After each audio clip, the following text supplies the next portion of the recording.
নাটোরের গুরুদাসপুরে ঈদের দিন বেড়াতে নিয়ে গিয়ে প্রেমিকাকে ধর্ষণের ঘটনায় অভিযুক্ত প্রেমিককে রাজশাহীর বাঘা থেকে গ্রেফতার করেছে র্যাব। র্যাব জানায়, ঈদুল আজহার দিন রাজশাহীর বাঘা থেকে সাব্বির তার প্রেমিকাকে নিয়ে বেড়াতে বের হয়। এক পর্যায়ে সাব্বির তার প্রেমিকাকে নাটোরের গুরুদাসপুর উপজেলার নাজিরপুর এলাকায় তার এক আত্মীয়র বাড়িতে নিয়ে যায়। সেখানে প্রেমিকাকে ধর্ষণের পর ফেলে রেখে পালিয়ে যায়। এ ঘটনায় নির্যাতিতা গুরুদাসপুর থানায় মামলা দায়ের করলে তথ্য প্রযুক্তির সহায়তা বাঘা উপজেলার গড়গড়ি চাঁদপুর গ্রাম থেকে সাব্বিরকে গ্রেফতার করে র্যাব।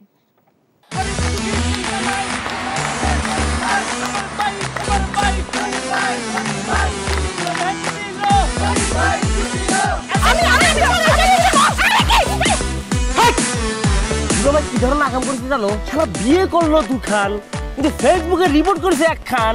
মেজাজটা আমার তো হট হয়ে রয়েছে অনেক আগ থেকে। আমি আমার জান পাখি, সোনা পাখি, টিয়ে পাখি, কি করতেছো? ফেসবুকে একটা পোস্টে অ্যাংরি রিঅ্যাকশন দিচ্ছিল। Don't touch my body.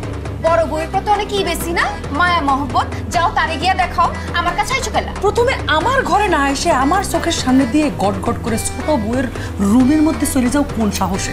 আমি ভাবছিলাম তুমি বড় বউ বড় বইনের মতো থাকবা, কিন্তু তুমি বাইরে হইছো আস্তে একটা ডাইনি বুড়ি। আমি সাক্ষাৎ ডাইনি আর তুমি সোনার ময়না পাখি। এই চুপ করো।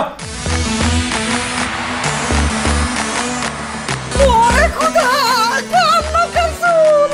গুলশান বানানির মায়েরা যেমন চুল কালার করে না, আমার তো মনে হইতেছে গনি মিয়া কোনো গুলশান বানানির মডার্ন মায়ের প্রেমে পড়ছে।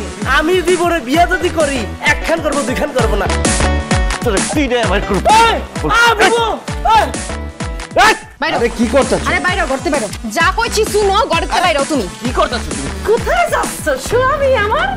হ্যাঁ, তুমি ছাড়া মোর কোনো গতি নাই। তোমার ঘরে একটুখানি দাও ঠাই। দেখাই দিচ্ছে ছোট বউ তার আসল রূপ, নাগিনী সাপিনী। শুনছি ভালোবাসা টিকে থাকে বিশ্বাসের উপর। আমার উপর তোমাদের সেই বিশ্বাস ছিল, আজকে দেখতেছি আমার উপর আর কোনো বিশ্বাস নাই। যেহেতু বিশ্বাস নাই, তোমাদের সাথে থাকার কোনো ইচ্ছা আমার নাই।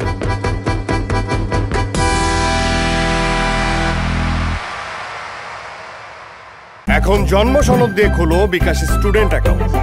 নিজের বিকাশ নিজে কর।